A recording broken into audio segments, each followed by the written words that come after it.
The airport was alive with chaos. Luggage wheels clattering, children crying, flight announcements echoing over the speakers. Amid the noise, Maya Brooks squeezed her way through the crowd at baggage claim, clutching a half-broken phone and a boarding pass crumpled with sweat. Her flight had been delayed for 9 hours, and she was running on cheap coffee and exhaustion. She wasn't traveling for luxury or business. She'd been to a job interview that she couldn't afford to miss.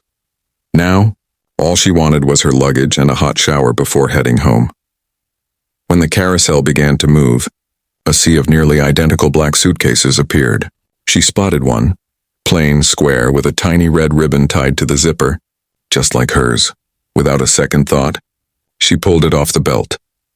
"There you are," she murmured, relief softening her voice. She didn't notice the small engraved initials near the handle, A.H. Grant.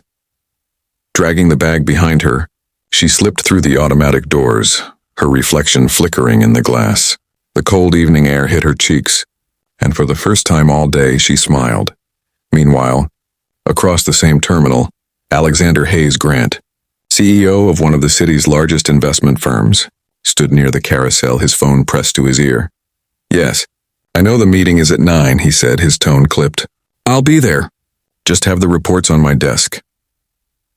To the world, Alexander was the definition of control. Sharp jawline, pressed suit, silver watch gleaming under the lights. But inside he was bone-tired. Not from work, but from the silence that had followed him for 3 years, since his fiancée, Claire, had died in a car accident. He barely noticed when the carousel stopped spinning. No luggage. His assistant checked the tag in the system, already claimed. Alexander frowned. Impossible. No one should have the same case. But someone did. Hours later, back in his penthouse, he unzipped what he thought was his suitcase and froze. Inside were no crisp shirts, no documents, no expensive watches. Instead, there were paint-stained clothes, a box of watercolor brushes, and a handwritten letter tied with a piece of ribbon. Curiosity won over irritation. He sat down and read it. "To whoever finds this, life's been hard lately, but I still believe there's kindness in the world. I still believe in miracles, even the small ones. If you're struggling too, don't give up yet.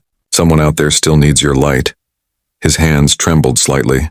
For the first time in years, Alexander laughed, not because it was funny, but because something in him cracked open. He wasn't angry anymore. He opened the small sketchbook in the bag. The pages were filled with soft watercolors, sunlight on park benches, strangers smiling, a woman sitting alone but glowing with peace. He didn't know her name yet, but he already knew one thing. Whoever she was, she saw the world differently. And somehow, she just reminded him what hope looked like. Then his phone rang, an unknown number. Hi," came a nervous voice. "I think I might have your luggage." Alexander's lips curved into the faintest smile. "Ah," he said softly. "So you're the one who took my life by accident." The next evening, the airport cafe buzzed with soft jazz and clinking cups. Maya sat at a corner table, fidgeting with the strap of her bag. She was terrified. He'd sounded calm on the phone, too calm, which, in her experience, was worse than anger. What kind of man owned a leather suitcase that looked like it could pay her rent for 3 months? Then the door opened and she looked up. He walked in, tall, striking, in a dark coat that made him look effortlessly powerful.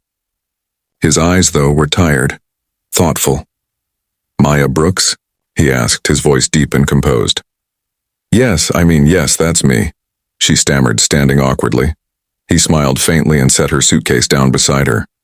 "You travel light for someone who carries the weight of the world." She blinked, confused. "I what?" He chuckled softly. "Your letter. I read it." Her cheeks flushed crimson. "Oh no, that wasn't meant for you. Or anyone, really. I just write things to remind myself to stay hopeful." "You reminded me too," he said quietly. Maya blinked, unsure how to respond. Then, noticing the faint sadness in his eyes, she tilted her head. "You didn't seem like someone who'd need a reminder to stay hopeful." He hesitated. People think that because I wear suits and have everything I could want, I don't need saving. But sometimes, he said softly, you don't realize how lost you are until someone helps you find a reason to look up again. For a moment, they just looked at each other, two strangers bound by a mistake that didn't feel like one anymore. The waiter brought coffee, and conversation flowed as easily as if they'd known each other for years. She told him about painting in small cafes for tips, about her little sister who wanted to be an astronaut. He told her about building an empire out of loneliness, and how he hadn't painted since Claire died, not with brushes, but with words, music, or laughter. When it was time to leave, Maya reached for her bag. Thank you for not being mad, he smiled gently. Thank you for being exactly who you are. Then he added, you left something behind, by the way. He handed her the stuffed bear from his briefcase, the one she'd forgotten to pack. She laughed, embarrassed. That old thing? My sister gave it to me when she was 5. It helped me sleep last night, he said quietly. Maybe it's lucky. She looked at him, and for the first time since they met, he wasn't the CEO anymore, just a man who'd found something real in a world made of business cards and boardrooms. As she walked out into the glowing city lights, she turned back once. He was still watching her, holding the bear, smiling softly. That night, Alexander Hayes Grant, the man who hadn't felt anything for 3 long years, placed a watercolor painting from Maya's sketchbook on his desk. And for the first time since Claire's passing, he whispered aloud, maybe miracles do exist, and even the small ones.